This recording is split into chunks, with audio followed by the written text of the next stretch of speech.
Listen carefully, not to what is being said, to what is not.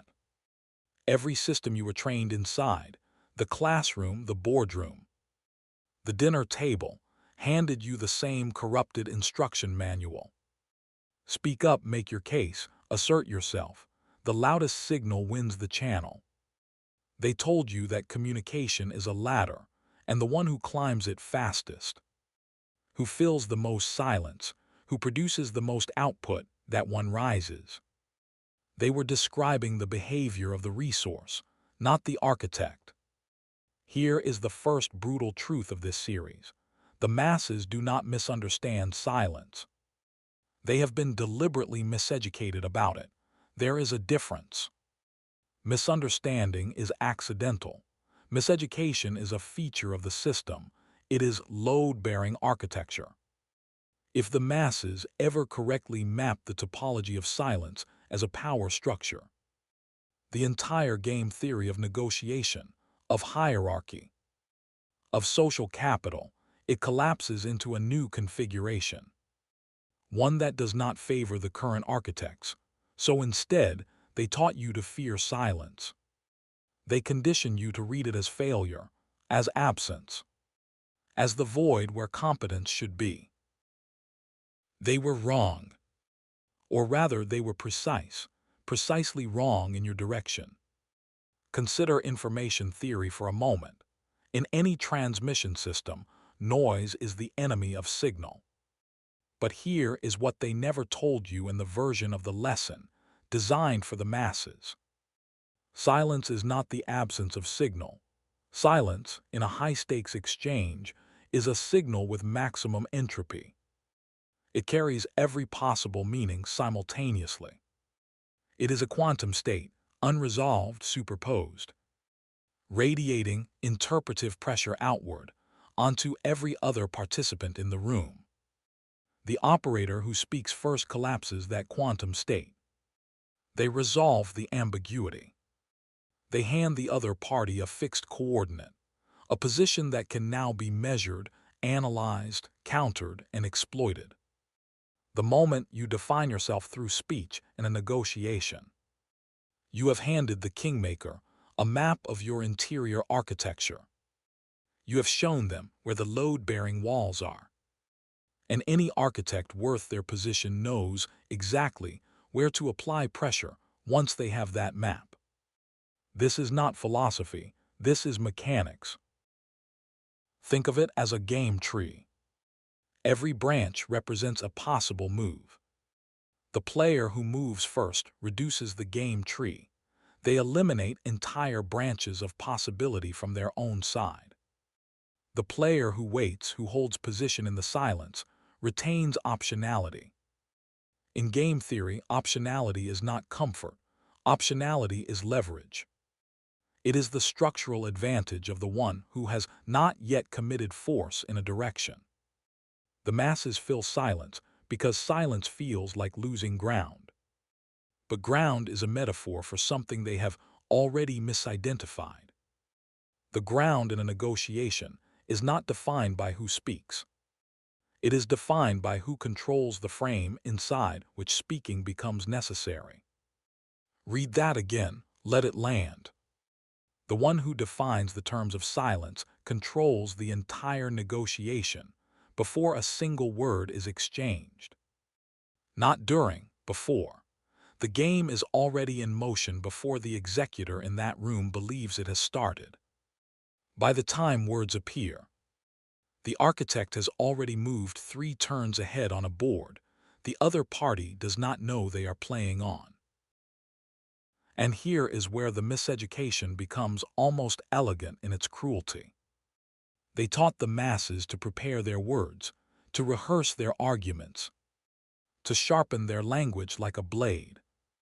And while the resource was busy polishing its instrument, the operator was busy designing the room, the temperature, the seating geometry, the timing of the meeting itself, the pre-existing relationships that would make certain words land heavier than others before anyone sat down. The blade is irrelevant if the architect controls the arena. You have been sharpening the wrong thing. Now here is the paradox that should make it impossible for you to stop watching. If silence is the most powerful signal, if the operator who waits controls the frame, then why do the most powerful architects in any system eventually speak? Why do they break their own silence, and when they do, is it a concession?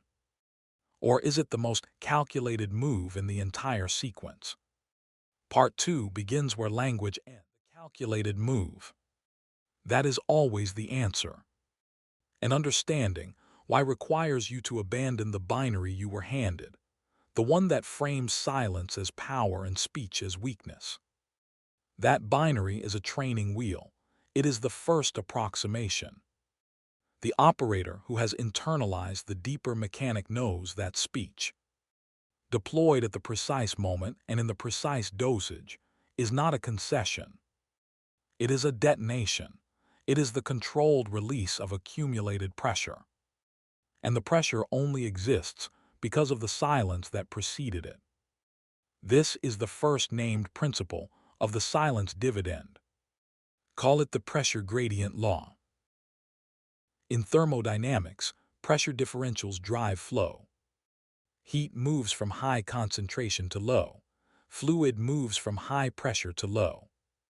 The system always resolves toward equilibrium, and it does so with force proportional to the size of the gradient. The same mechanic governs information exchange in any high-stakes room. When one party holds silence and the other fills it, a pressure gradient forms. The speaking party is expending energy. They are burning signal. They are reducing their own entropy, making themselves more legible, more predictable, more mappable with every word. The silent party is accumulating potential, not comfort, potential. And when the architect finally speaks, when they release that accumulated signal into the room, it does not land like a contribution to a conversation. It lands like a structural event. Every word carries the weight of everything that was not said before it. The executor in that room does not just hear the words. They feel the architecture behind them. They feel the mass of the silence that gave those words their gravity. This is not metaphor. This is the actual information theoretic mechanic of why a single sentence from an architect can terminate a negotiation that has been running for hours. The sentence is not more intelligent, it is more dense. It has been compressed by restraint into something that carries an order of magnitude more signal per unit of language than anything the executor produced in the preceding exchange. Now the second principle, call it frame primacy. A frame is not an argument. This is the critical distinction. The masses perpetually collapse. An argument operates inside a frame.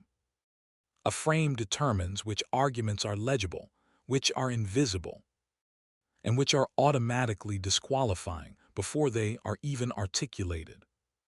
The operator who controls the frame does not need to win arguments. They have already won at a layer of abstraction above the argument. The argument is a surface phenomenon. The frame is the substrate. Consider what frame primacy looks like in practice. And here is the cinematic scenario, the one that should make the mechanic visceral and impossible to unsee. Two parties enter a room. One is the architect. One is the executor, though the executor does not know that is their role. They believe they are entering a negotiation between equals. They have prepared their position. They have rehearsed their language. They have sharpened the blade. The architect arrived earlier. Not dramatically earlier, just enough. They selected a seat that places the light source behind them and in front of the executor. A small thing, a thing no one names. But the executor will spend the entire exchange with a mild, unnameable discomfort, a slightly elevated cognitive load from the environmental asymmetry, while the architect operates in clarity. The architect has also ensured that the meeting begins 7 minutes late. Not as rudeness, as calibration. 7 minutes is enough time for the executor's prepared state to begin degrading, for the rehearsed language to feel slightly stale, for the sharpened blade to lose its psychological edge. The executor opens. They were always going to open. The silence in the room after they sat down was not empty. It was pressure, and they were not trained to hold pressure. They were trained to resolve it, so they speak first. They place their position on the table. They hand the architect a map. The architect does not respond immediately. They allow a beat of silence to follow the executor's opening, a beat just long enough to be felt, just short enough to be deniable as deliberate. In that beat, the executor experiences something they will later describe as the other party thinking. What actually happened is that the architect used the beat to do two things simultaneously. First, to let the executor's words sit in the room long enough to feel slightly overexposed, to let the executor hear their own position as the architect now hears it from the outside. And second, to select not the most intelligent response, but the response that redefines the terms of the conversation at the frame level. The architect does not counter the executor's argument. They do not engage with its content at all. They ask a single question, a question that assumes a different set of premises than the ones the executor's entire position was built on. A question that, by its very structure, makes the executor's prepared argument irrelevant to the conversation that is now happening. The executor must now either answer the question, which means accepting the architect's frame, or reject the question, which requires them to articulate why, which means they are now defending their frame rather than advancing their position. Either path leads to the same destination. The architect has already moved. The game tree has already been pruned, and the executor is still looking for the board. This is frame primacy in its operational form. It is not manipulation in the crude sense the masses imagine when they hear that word. It is architecture.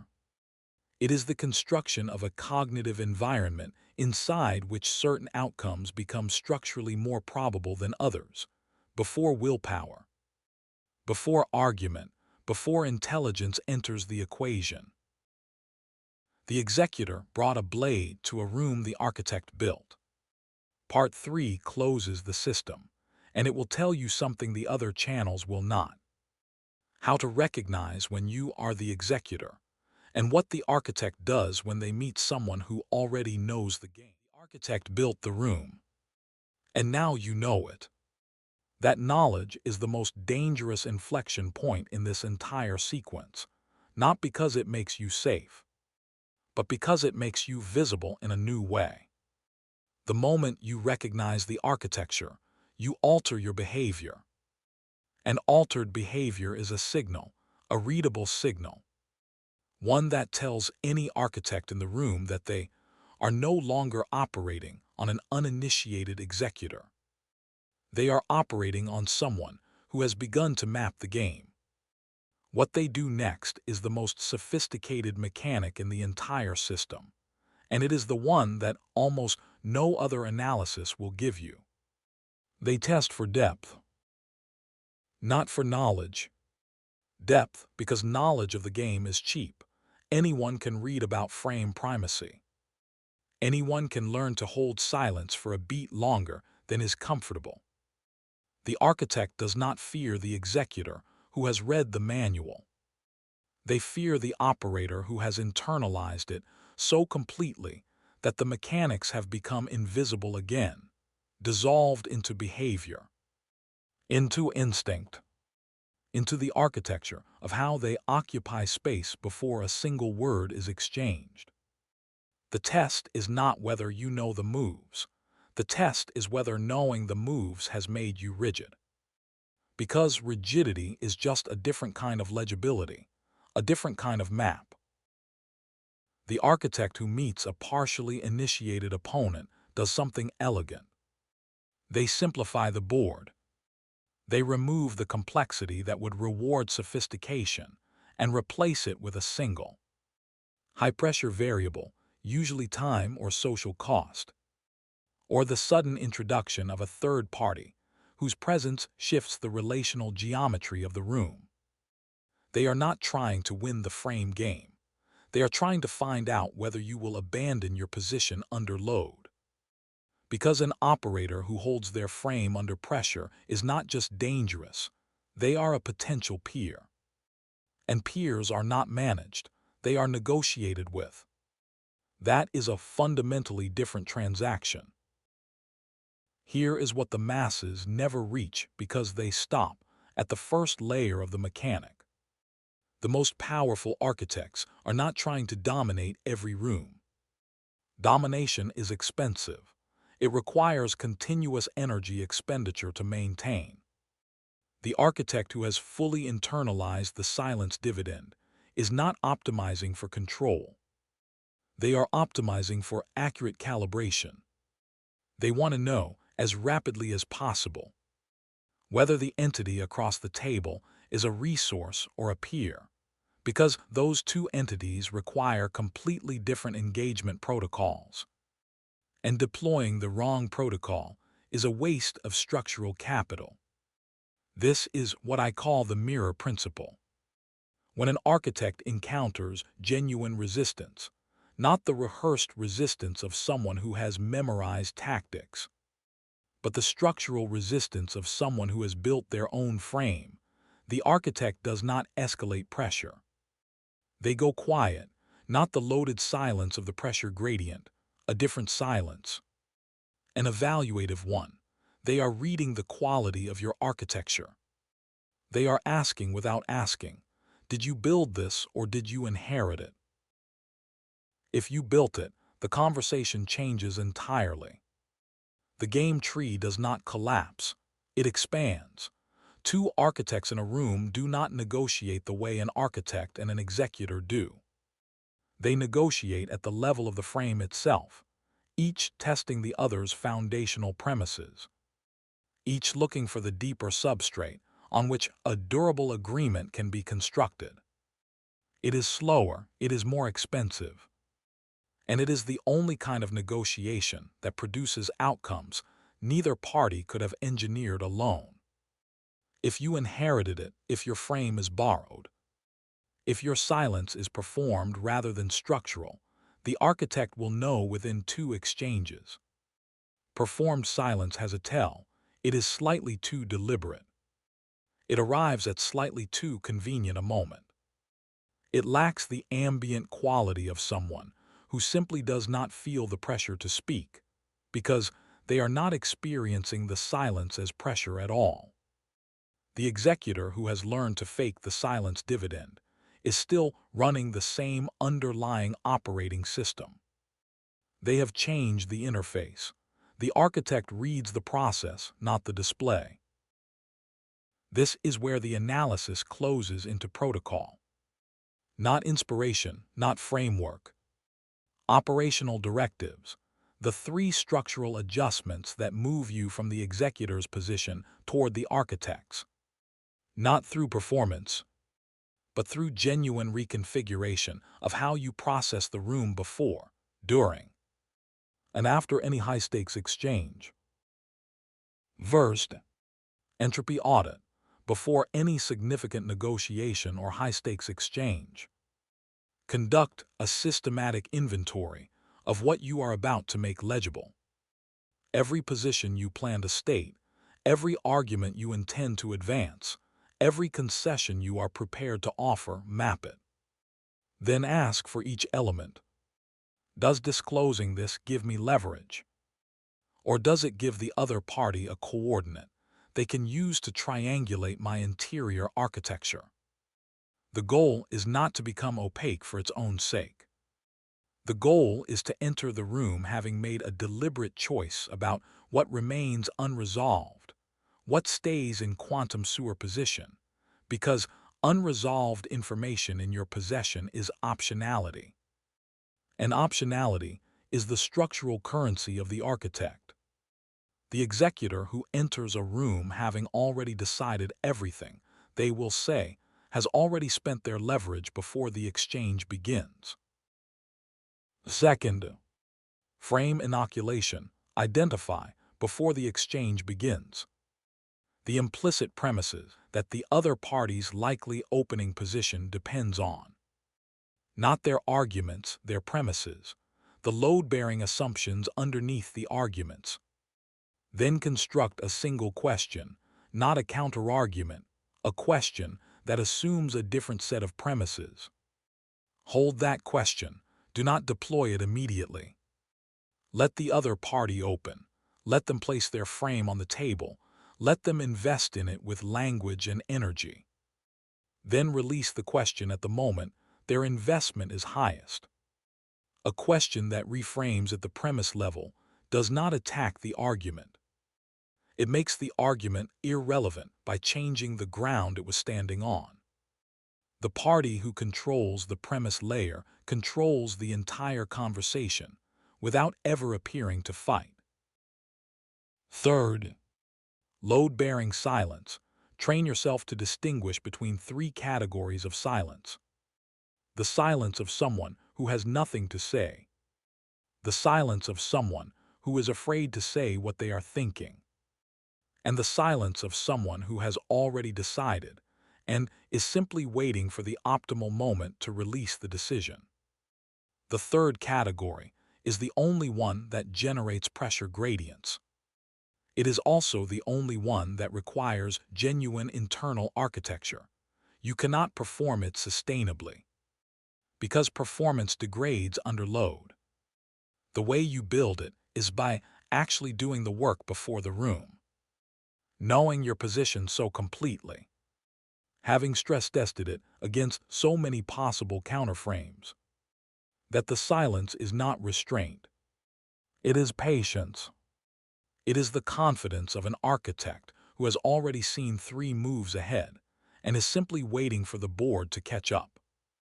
When your silence is structural rather than performed, the room feels it without being able to name it. That unnamed feeling is the silence dividend paying out. You came into this analysis believing communication was a skill, a set of techniques, a blade to be sharpened. You are leaving it with a different map. Communication is not a skill, it is a topology, and the architect does not learn to speak better. They learn to construct the environment inside which speech becomes a secondary variable, useful, precise, occasionally devastating, but never the primary mechanism of control. The primary mechanism was always the frame, the silence. The room built before anyone arrived.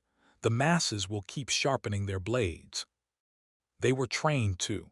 The system depends on it. You now know where the arena is.